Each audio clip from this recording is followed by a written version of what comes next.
Hi YouTube, it's Lauren. I'm back again to talk about my fertility. I don't think anyone watches these anyway, but it's nice to have a record of like what's going on. So, I'm just gonna start with basically we did our second IUI. That was the next thing on our list of things to do. We did our second IUI. What day was that? I think it was like very beginning of February. I don't even remember the day. I think it was the 9th, maybe. Not sure. Anyway, we are not pregnant from that. So we are moving on with our life. We are done with IUIs. Not to say that IUIs don't work. I've heard many stories of people becoming pregnant after doing IUI, but that just wasn't the case for us. So we are moving on. So I got my IVF folder. I'm not gonna show like the name of the place that we go to just because, yeah, I don't really want to talk about that in particular. I just wanted to kind of go over the prices, kind of like what they told us to expect, and kind of our outline of what's going to happen over the next few months as we prepare for our first IVF transfer and hopefully our last. So basically we decided a few things. So number one, we decided to do a fresh transfer, which means we're not going to be doing any genetic or PGS testing or PGD, PGS, whatever all the acronyms are. We're not going to be doing any of that. Number one, because morally we don't want to, because if we were to get pregnant on our own, there's no way we would know what the embryo had wrong with it or anything like that. And I just feel like we're getting involved enough as it is with doing IVF, so we're just not interested in doing genetic testing. Stefan and I are both Christians. Stefan's my husband. We're both Christians, and we both really don't believe in that. I'll just say that. I don't want to turn this into like a political or religious thing, but we don't believe that it's right to just dismiss an embryo because it's genetically abnormal or chromosomally abnormal. So we just decided we don't want to know any of that. We're just gonna move on, because I just don't want to go there. You know, I don't want to go there. So basically, to start out, I got my IVF calendar, so I will show you guys that. It's pretty crazy. I've already marked it up quite a bit. But yeah, I've marked it up quite a bit because I'm trying to get my life together, and I'm feeling real confused right now. So, not really. I'm actually feeling a lot more calm now that I have my calendar. It's making me feel like I'm a little bit more under control. We did, for the medications and our IVF, even though we have enough money saved that we could just pay for it cash, we like the idea of just putting it on a zero interest credit card for like a certain period of time, and one that earns cash back or like a bonus cash back. So we ended up getting a credit card. Each of us got a credit card that we have 0% interest for 15 months, and we get $250 cash back if you spend like $2,000 in the first 90 days or something. So we were like, well, that'll be easy. So, by the way, not that I'm like trying to sell eyelashes or anything, but these are terrible. Don't ever get magnetic eyelashes. Like, the left side is staying on okay, but the right side is just not working out, honey. I don't know if you can even see that from here. Look at this. Oh! That is ridiculous. I am not even going to keep that on. We're just going to get rid of that. I don't know if I can put it back on. Ooh. It's like this eyeliner. I'm going to tell you, I'm going to be honest, the only reason I popped these on was because I was doing this video. It's like it can't bend. If you try to bend it, it like pops off. It's like the dumbest thing I've ever seen. I'm just gonna pop this one off too. Oof. Oof. Looking a little rough. That's okay. We're not here for looks. Okay, so the calendar. So basically, anyway, I'm getting lost. I'm losing my track here. But basically, we got the credit card so we could get cash back and so that we can pay it down a little slow so we didn't drop like 20 grand in 1 month. So basically, we're putting most of this on those credit cards, and then I think we're going to pay like maybe not even a third of it upfront cash, just because that way we don't have it all on our credit cards. But yeah, so that actually worked out well. I found out that my payment for IVF, all of it, is due on the 16th of March. So we have a little bit of time, which is good because we applied for the cards last week and we got approved and we're waiting for them to be mailed out to us. So, as far as where I'm at right now, I just started birth control. Birth control is something that some IVF clinics use prior to starting the stimulation medication. So, number one, that they can better control your cycle, which I don't really like that. I'm not a huge fan of altering my cycle just for the convenience of the doctors. But the second reason they put you on birth control is because it stops your ovaries, obviously, from producing mature follicle. And when that happens, then when they start you on the ovarian stimulation, the idea is that all your follicles will grow at the same rate, and that you won't have like 1 or 2 follicles that are more mature than other ones, because that might limit the chances of the quality of other eggs and also limit the chances of you having all follicles that are maturing at the same rate, I guess. The third reason, I really think they just do it because it's more convenient for them and it puts you on a schedule so that they can be like, okay, on the 20th, we have 4 people coming in for an egg retrieval. Let's call the anesthesiologist. Let's, which I get it. It's a business and it's probably more convenient for them. And the clinic that I'm going through, they actually have their own embryology lab. They don't have anything sent out. It's all inside the clinic that I'm going to. So, it's kind of nice that that's there and that there will be someone always monitoring and everything, and they're really in control of everything. Like if something happens, if something, So here's my schedule. So this is what it looks like. You don't need to see my full name, but so it says March 2020, which this actually has part of. Wait a second. Oh, I stapled it wrong. So February is this one here. This is when it started, and I'm sorry, it's probably going to be all mirror, or maybe it won't be. I'm not sure. But this is when it starts. So on the 19th of February, I started my birth control because that was day 3 of my period. I started my period on the 17th. So day 19, birth control. So it's basically just birth control, birth control, birth control for the rest of February. Nothing special, nothing fun, just birth control. And then we get into March. So March is when it gets a little bit crazy. So in March, I continue my birth control all the way up until the 10th of March. And then I actually have to start a new pack of birth control pills on the 11th, and I only take 1 out of that pack of pills because they said that I need to do it for my cycle. Not a fan. Not a huge fan of that.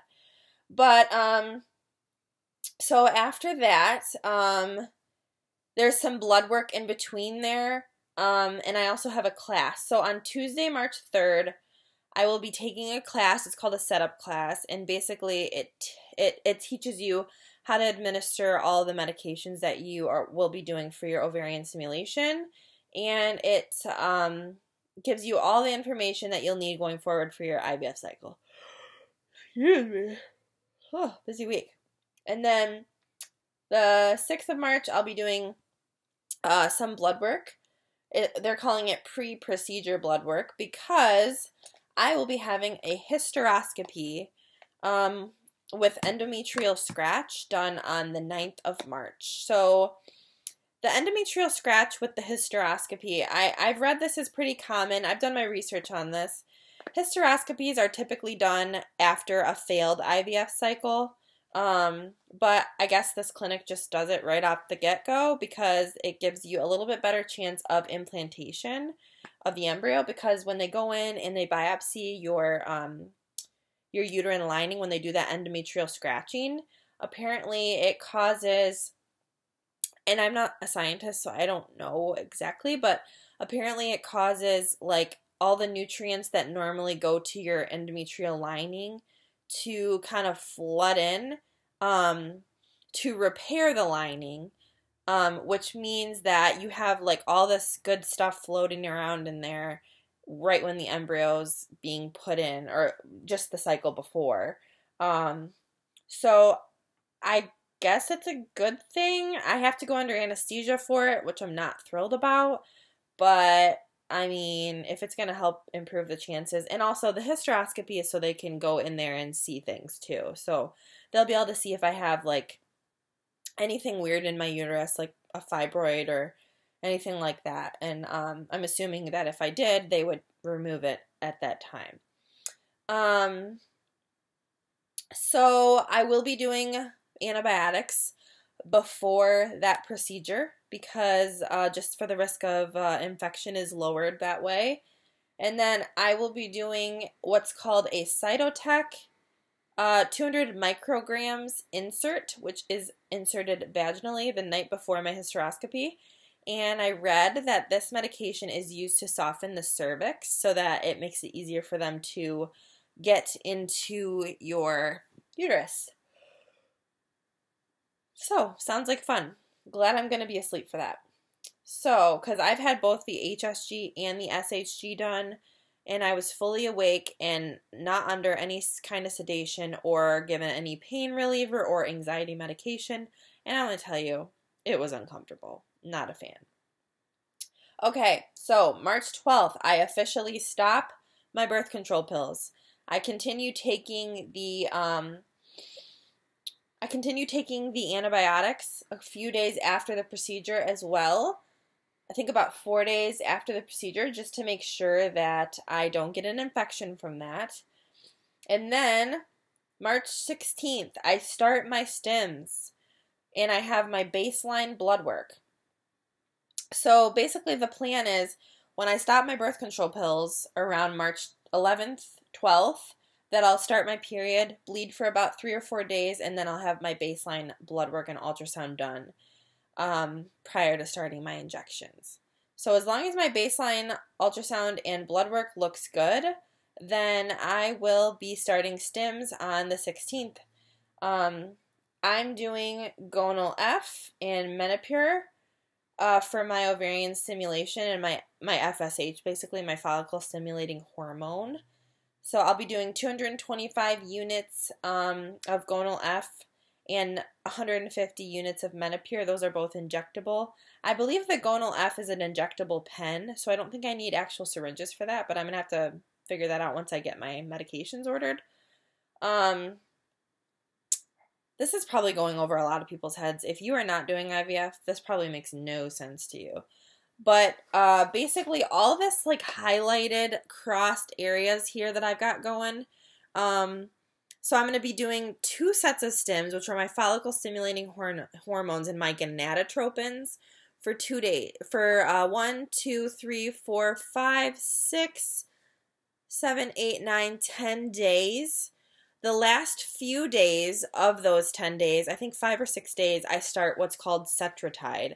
Cetrotide is used to prevent ovulation because obviously when you're doing IVF, they don't want you to ovulate at all because they are going to go in and take your eggs, and if you ovulate them, they cannot do that. So, plus it would be really dangerous to just ovulate 20 eggs. I guess. I don't know. I probably still wouldn't get pregnant. But anyway. So yeah, that's kind of the thing. And basically, at the end of all those stims, they do a blood work and ultrasound on that last day to check the size of my follicles, the maturity, how many do I have. And then one of these 3 days will be my trigger shot, which will induce, well, it won't induce ovulation, but it will mature the follicles, their final like stage of maturity before they go in and retrieve them. So yeah, I think down here where it's all black says tentative trigger shot, but they haven't actually given me a day. So the trigger shot will either be the last day of my stims or one of these days, depending on how everything looks. So possible retrieval either the 26th, 27th, or 28th of March.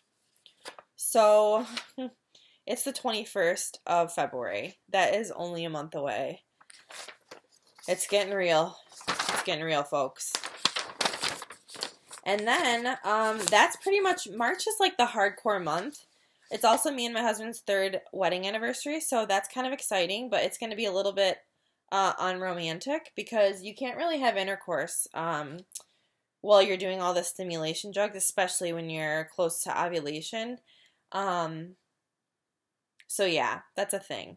And for the egg retrieval, my husband will go in that morning with me, and he'll be doing his semen.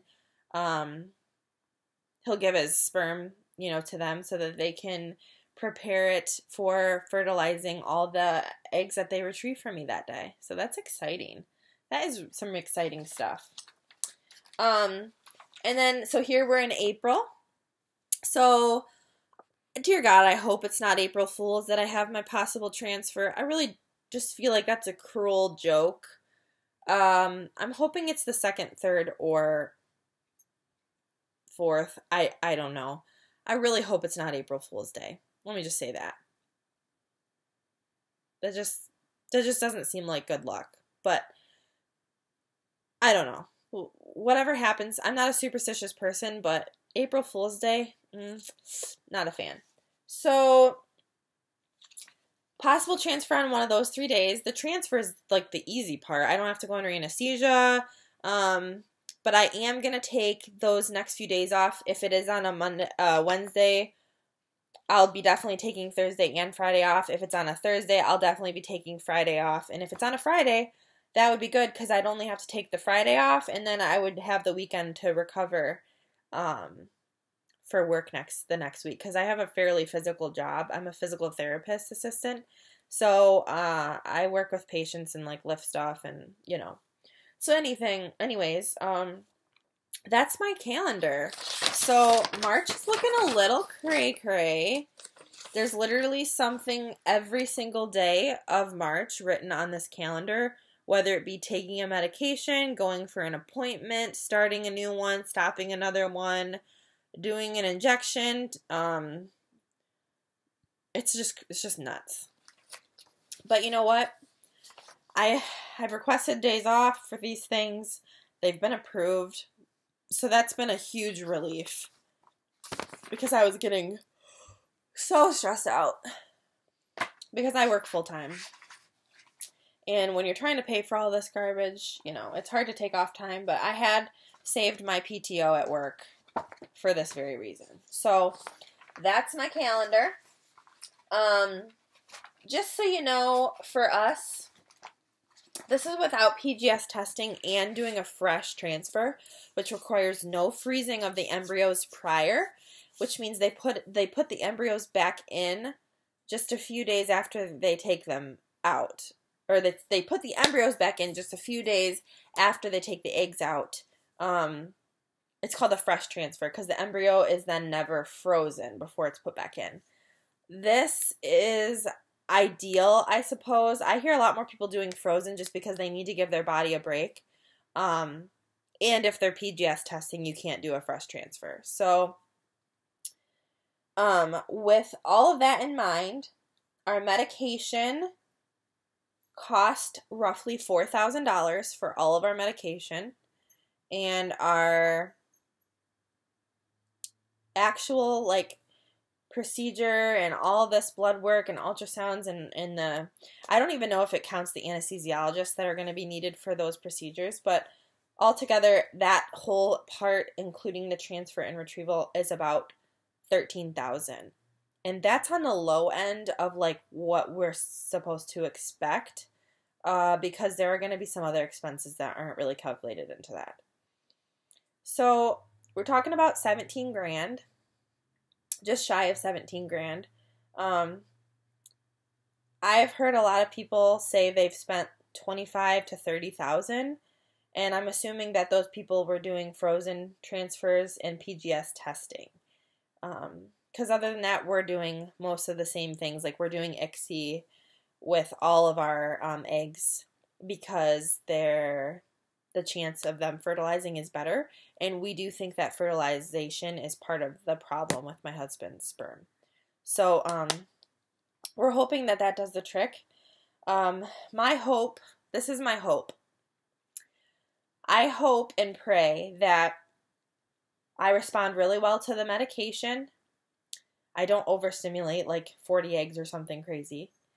That I get like 20 to 25 healthy eggs, that all of them are fertilized with ICSI, and that at least 10 to 15 of them make it to a 3-day embryo. And then I'm hoping that at least 7 to 10 of them make it to a 5-day or 6-day blastocyst. A blastocyst is like the final stage of development before they put the embryo back into the uterine cavity. That would be my hope. And then what I would really love is for us to have 2 grade A, 1 AA or A or whatever the best rating is, embryos. Since we're not doing PGS testing, we won't be able to tell if they're a girl or boy. And then us to put both of those embryos in. And honestly, from then on, as long as I'm pregnant, I don't care if it's with 2. I don't care if it's with 1. I don't even care if one of those splits and I get identical twins and the other one fails. Oh, God forbid if I got, not God forbid, but Lord help me if one of them or both of them split and I got quadruplets or triplets. Lord help me. Lord help me. But I don't think that will happen. And we'll see what they say. We can make that decision once we figure out how the embryos look and everything. So we're really hoping this works the first time around. Or at least that we get enough embryos from this round that we don't have to go through the entire process again, ever. If we could get a good 5 embryos to freeze, or 4 to freeze after all of this is said and done, I would be so happy if like we had those extras. And they were healthy, good ones. So your mind just goes so crazy when you think about all this stuff. It's insane. But it's all out of our hands. We've done everything we can. I'm taking my prenatal, my vitamin D, my DHEA, or DHA, or whatever it's called. And I'm eating healthy, and I've been getting a lot of exercise, not more than normal, not an unusual amount, but I've been getting my cardio and my exercise in. Been doing some yoga, trying to keep my stress levels down, taking the necessary time from work. Thankfully, we are not that busy right now at work, so it's been really nice not having to, like, freak out at work, like, I'm not overdoing it and stuff like that. So, basically, from this point on, it's the doctor's knowledge, and it's in God's hands, and we believe that God placed this desire to have children in both of our hearts for a reason, and we are praying that God will allow us to have a baby, at least one baby after all of this. And we pray that, because once you get pregnant, it doesn't mean that the worrying is over. So our prayer is that we can get pregnant, with however many babies God sees fit for us, and that we can continue to maintain those pregnancies and keep those babies healthy, or baby healthy, until they're ready to come out. So that's it. So it'll be a boring few weeks. I'll be on birth control. But I think I'm going to start uploading in the month of March, like all my different stuff, just so I have like these videos. So the first thing that I'll be doing is uploading for my, probably my hysteroscopy or my pre-procedure blood work. So I think that'll be interesting. Hopefully it goes okay. If you guys have any questions about anything I said, please leave a comment down below. Please, if you're someone that believes in prayer and you believe that God can change things based on prayer, please pray for us. Pray that this will work and that we'll both remain healthy throughout this whole process, especially me. Help keep me healthy, calm, at peace with everything, and know that from here on out, God's got this. All right, have a good weekend, everybody. Thanks for watching.